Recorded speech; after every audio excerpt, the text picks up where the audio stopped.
એક તો મજા આવી જતા તમે શું કર્યું આ શું કર્યું જો આ તેલ ઉડ્યું hey guys welcome back to my new blog આજે થઈ ગયો છે શુક્રવાર આપણે થઈ ગયા જો એકદમ રેડી ઓફિસે જવા માટે હવે અત્યારે વાગી ગયા જો રાતના 8:30 રાતનાની સવારના 8:30 થી તમને ખબર જ છે રોજની જેમ 6 વાગે આવી ઘરે તમને મળું ડાયરેક્ટ 6 વાગે કેમ છો ભાઈ તમે બધા આપણે ઘરે આવી ગયા અત્યારે વાગી ગયા 6:30 મકાઈ તો આજે બાફેલી છે પાત તો મકાઈ જતી ખાવાની ઈચ્છા નથી કેમ કે આપણે ઓફિસે છે ને સમોસા ખાધા આજે એક સાહેબનો બર્થડે હતો ને તે સમોસાની પાર્ટી હતી હા સમોસા ખાધા હવે જો આટલી બધી મકાઈ છે ભલે ભૂખ નથી લાગી પણ ખવાય બધી જાહે હું બા હારું ને હારું કેવો ગયો તમારો દિવસ આરામ હારો તો હારું બીજું હું જોઈએ ચાલો આપણે હું ખાવ મકાઈ ખાવ ઠીક હું તો કહું આ ઓલો બાફેલ મરચા હે હાલ આપણે મકાઈ ખાઈ લઈએ ને પછી આપણે આગળ શું કરવાનું છે એ વિચારીએ ચલો ભાઈ હું આવી ગયો થોડીક વાર ગાર્ડનમાં હવે થોડીક વાર વોકિંગ કરીને પછી આપણે આગળ જાય અત્યારે કંઈ કામ કરવા માટે છે નહીં ને ક્યાંય જવા માટે પણ મારી પાસે કંઈ છે નહીં અત્યારે કોઈ નવરા પણ નથી વિચારતો તો ઘરે બેસીને એડિટિંગ કરું પણ મેં વિચાર્યું કે થોડીક વાર આપણે બહાર જ જઈએ આ બહારની મજા લઈએ કાંઈ છે નહીં તમને રોજને રોજ ગાર્ડન તો હું શું દેખાડું બાજુ આ ગાયું ભેગી કરીને ઊભા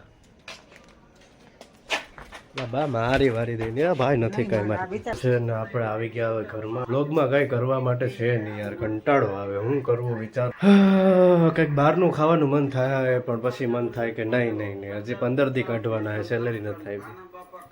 આજે જમવામાં છે જો ચા ને પરોઠા કેમ કે બહુ જાજુ ખાવાની ઈચ્છા હતી નહીં તો આપણે બહુ નોર્મલ વસ્તુ બનાવી ચા ને પરોઠા હું બા બરાબર ને ભૂખ જાજી લાગી નથી તો ભાઈ ધરાડ હું ખાવું કા હા જો આ હું કાઢું હળદર તો દેખાતી નથી મરચા દેખાય છે ઠીક આ ને હળદર કહેવાય કે આ જો આ આપણી હળદર માંડ ભાઈ લ્યો આ હતી નહીં ગામમાં ક્યાંય મળતી નથી અત્યારે હમણાં ચા માથે પગ મુકાઈ જાત તો મજા આવી જાત તો અઘરું પડી જાત આની અરે જરાક પનીર નું શાક ને આ હોત ને કંઈક તો મજા આવી જાત આ તમે શું કર્યું આ શું કર્યું જો આ તેલ ઉડ્યું ક્યાંથી તમે જ ઉડાડ્યું જો તો આખો ભરાઈ રહ્યો આખી લાઈન છે આમ જો આખું ઢોરાણું જો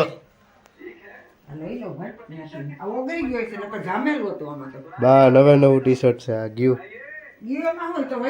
જો ભાઈ કેમેરાની સામે બાએ મને તેલ ઉડાડ્યું ભાઈ જો આમ ધક્કો માર્યો ને આયા ઓલું હતું તેલનું ડાયરેક્ટ પિચકારી ભૂમ હું તો કહું અહીંથી છાટા ક્યાંથી ઉડ્યા તો આ તો તેલ હતું એટલે અડધી કલાકથી હું રીલ્સ સ્ક્રોલ કરતો જાઉં છું હવે મને કંટાળો આવે છે ને નીંદર પણ આવે છે 10:15 જેવું વાગી ગયું તોય મને અત્યારમાં નીંદર આવે છે હવે મેં વિચાર્યું કે સૂઈ જાય ભલે બ્લોગ આજનો નાનો જ ભાઈનો હશે બહુ મોટો નહીં હોય કેમ કે કંઈ કર્યું જ નથી યાર કામ જ કર્યું છે બસ તો હું તમને શું બતાવું હા જો આપણો 150 સબસ્ક્રાઈબર્સનો ટાર્ગેટ પૂરો થઈ ગયો છે હવે આપણો ટાર્ગેટ છે 200 સબસ્ક્રાઈબર્સ તો ભાઈ 20-30 જેટલા ઘટતા હશે એ પૂરા કરાવી દો ને યાર તો મજા આવે થોડો હું મોટિવેશન મળતું રહે બ્લોગ બનાવવાનું તો ચલો ભાઈ આજ માટે બસ આટલું જ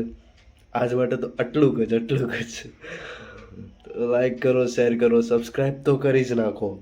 હું તમને મળું નેક્સ્ટ બ્લોગમાં જલ્દી કાલ છે ને મારે પાક્કું માં કસમ લખીને તો 6 વાગે ઉઠવું હોય રોજ કહું ને રોજ સૂઈ જાઓ ચલો કોઈ વાત નહીં કાલ મળીએ ભાઈ નવા વ્લોગ સાથે બાય ટેક કેર જય શ્રી કૃષ્ણ બાય